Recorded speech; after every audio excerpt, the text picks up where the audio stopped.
Welcome to this Zentangle Quickie. My name is Heather Hartwick Gladden. I'm a certified Zentangle teacher, and today we're going to take a look at the tangle, the four-legged spider line from Tammie, Wright, Sgaggero. And I hope I pronounced that right, Tammie. That's my best guess. All right, this is a brand new tangle from Tammie. She says she was trying to make a loop and ended up with this back-to-back design, and just went with it. And she was waiting for her grandson to name it, and so he came up with the name, the four-legged spider line, and it's a really neat tangle. All right, we had fun with it today on our Tangle Time session, or I guess technically yesterday on our Tangle Time sessions, and yeah, just really, really neat. All right, so like I said, it's back to back. I'm going to call it elongated C shapes, or you could think of it as a U, I suppose. But the C shape is an elemental stroke, so I'm going to say that. All right, I'm just going to start here, and we'll see where we go. Let me draw it bigger than I think. So a nice C shape one direction. And this can go however you want it. It's a nice border tangle. So touching or close, because I know as I was playing with it, I got some that were close. It all works. And then, so it's kind of pairs of this. I guess maybe I'm just going to get two in. Oh, maybe a half. Well, I'm going to try to bend this here. Yeah, like that. And then this, we're just going to take it right off the page. Okay. Oh, technically I could do that over here too. So it's matching. All right, then we're going to put orbs on the end, or dots, big dots. Orb is hollow. That's going to be my definition.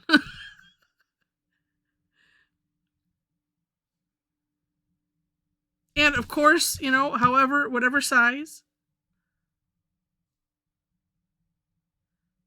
This too, course correct. Well, I could have done a course correction here and brought that one up a little bit, but I didn't.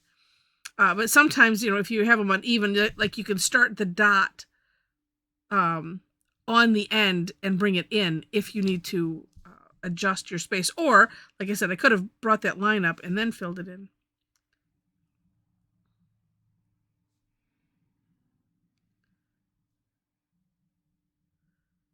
This one I'm going to do right on the tip, so that way you can see that, and you can see the little line. All right, then, now, this part,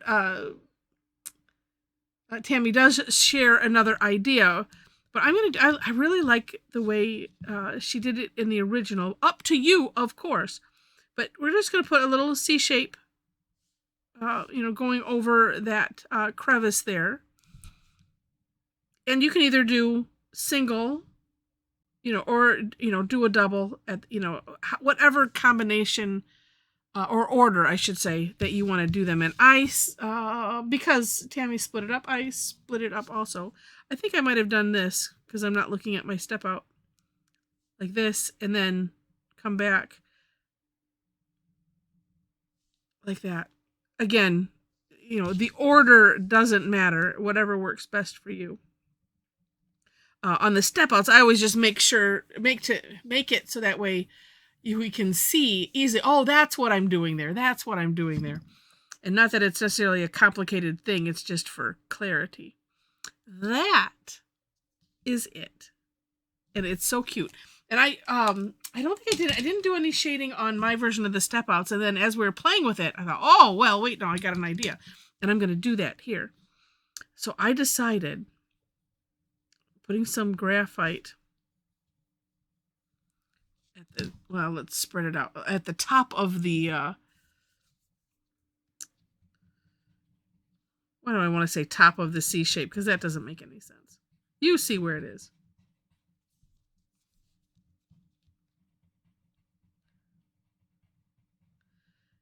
Just let's see, I'm going to bring it out kind of solid, but I want it a little bit darker around the edges. Look at how neat that looks already. And like everything, you don't have to do any shading if you don't want to.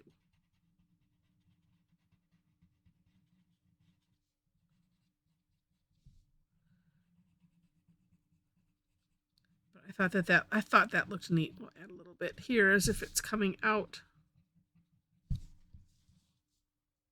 Yeah, it's interesting how, depending on how you play with it, how it kind of transforms, and just super, super neat. And then let's see,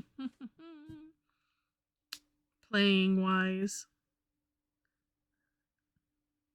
But I didn't do anything on the loop parts. Well, I should say not yet anyway, because I don't know if I'm done yet. And I'll show you what I did in a moment. But let's do this. Let's do some extra dark. Because to me, it ends up looking kind of like a chain. I just want to smudge it a little bit because I want to have it be a different shade of gray than what is on the other side here. So that way it does. See, look at how that looks like it's tucked under. So cool.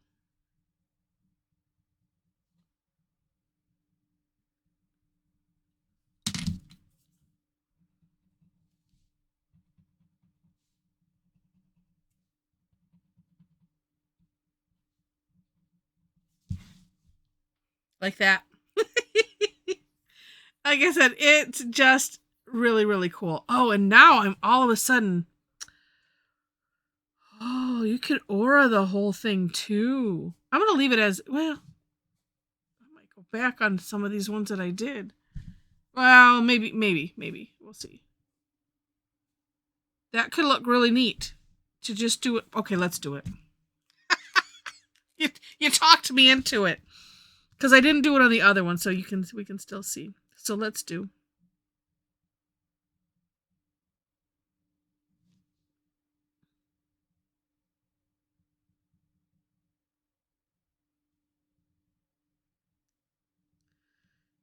Kind of following, oh yes, the crevices,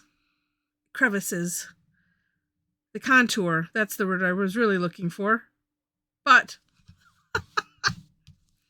apparently words are not my thing tonight.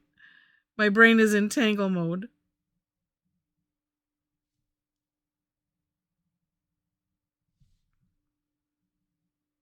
As they say, they meaning Zentangle HQ, when in doubt, aura.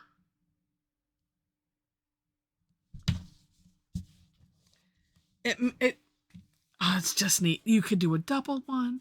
You can do whatever you want. It's really cool. I like it. Ugh. All right. And then, of course, because I did that, then I'm tempted to do this. Tempted and doing it at the same time. And I'm keeping a little distance on this one because that apparently is just what I wanted to do. Sometimes you just let the hand do what the hand's going to do and just go along with it. And I love in my conversation with Tammie as she was sharing this with me, she said, I guess this is how tangles are born. You do something, you're like, well, that didn't work out right. Oh, but look. And yes, exactly, Tammie, because that's exactly how a lot of tangles are born. And it is really demonstrates the idea and what the positive that can happen from the no mistakes philosophy. So the no mistakes philosophy, for those that might not know, is there's just no mistakes. Something goes wrong in your mind, and your hand, you wanted it to go right and it goes left or whatever, or anything.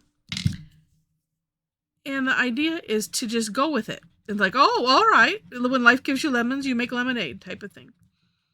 And we just go with it and see what happens. And maybe something cool will come out of it.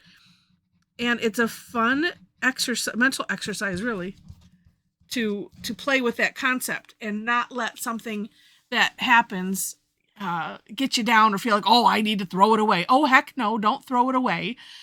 Just see what you can make from it. And it's just a brilliant concept.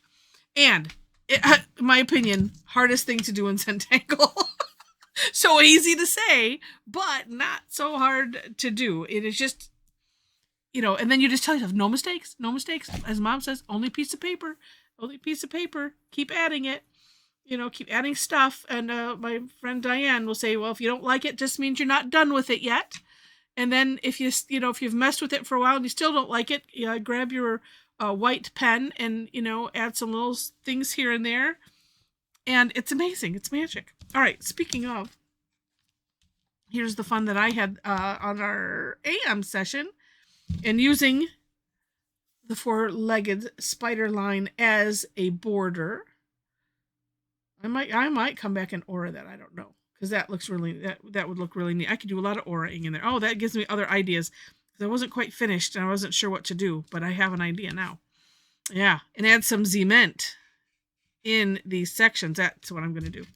All right, and then more fun. This time I decided I wanted to do it in the round and make a nice border. Added a little, white dot in there, just because it needed something. And super fun. Now, you are probably also asking, what's this one? This is going to be tomorrow's daily tangle, so patience.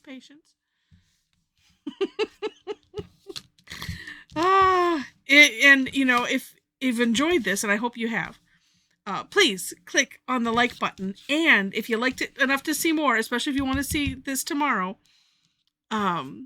make sure to subscribe to the channel. You can also, first off, go to the description section and you'll find the links to the step outs. I always do my own version and then share a